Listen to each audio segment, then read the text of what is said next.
Hello, this is Alan Wheeler on my YouTube channel where I often talk about tarot and spirituality. And today, my topic is the Hanged Man and submission. And so here's the only deck I had available here was the Radiant Rider-Waite Tarot. And this is the Hanged Man from that deck. Now, we often see the Hanged Man interpreted in a reading as suspension, sometimes a paradigm shift in which we see things from another side, a different angle.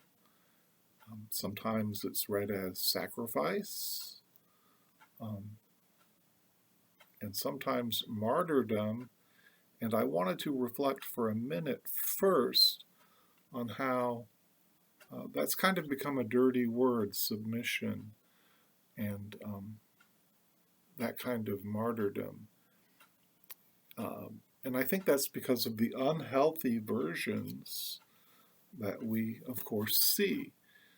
And some of those would be the forced submission. I think in the Marseille deck, the card is called the Traitor. And of course, he's against his will. He's hung and tortured. So we would think of slavery or even wage slaves today. I also think of, in the movie The Da Vinci Code, the kind of shadow depiction of aesthetic practice, where there's the self-flagellation that's displayed there. We also have fundamentalism, where there are enforced roles, and wives are told they must submit, women are told they must be silent in various cultures and religions. So there's, and even Islam is, I think the name is translated as submission to Allah. So there's certainly the shadow aspect to that. But I want to look on the light side a little bit, and certainly there's spiritual submission that would be more healthy. Even Plato suggested denying earthly instant gratification for the ideal, for lasting pleasures. And I believe it was Nietzsche, a friend of mine, introduced me to the concept of amor fati. It seems to me kind of a full acceptance of what comes, the love of fate, maybe something like the Serenity Prayer, in which we accept those things we cannot change, but yet have courage to change the things we can. Maybe an extreme example would be Thomas à Kempis, the famous monk who had almost a love affair with God as his true pleasure, and God was the potter and he was the clay, complete willing and seemingly profitable to him and fruitful to him spiritual experience.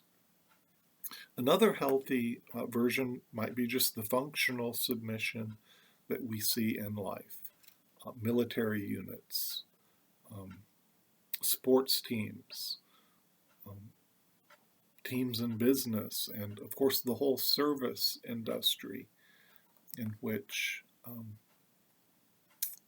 money is made and people are served well.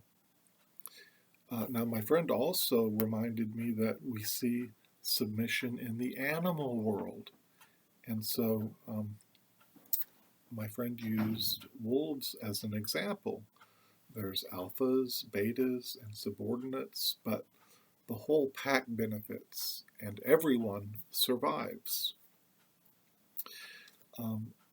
Another example that I think can be healthy would be play and pleasure. Um, for example, those who partake in BDSM. And while I'm sure there's unhealthy expressions, and I'm referring to like the practices as seen in the famous 50 Shades of Grey and things like that. But um, there's the use of contracts and safe words, there's rules, there's consideration for the submissives in their scenes and in their role plays. So those are some of the many healthy possibilities that I see. I want to close, though, with kind of a philosophical approach. And this is something I was thinking through when I pulled in a tarot reading the Hanged Man reversed. And I thought to myself, it's not just an upright person. This is someone who's been through the experience and understands something, that paradigm shift, that suspension, has learned something or gained something through that submission. And my friend put it this way, that the secret of healthy submission is that the person who willingly submits actually becomes a dominant. So there's a kind of resurrection or transcendence where there's a new experience that includes both sides, perhaps. And the familiar way of putting this might be the first will be last and the last will be first.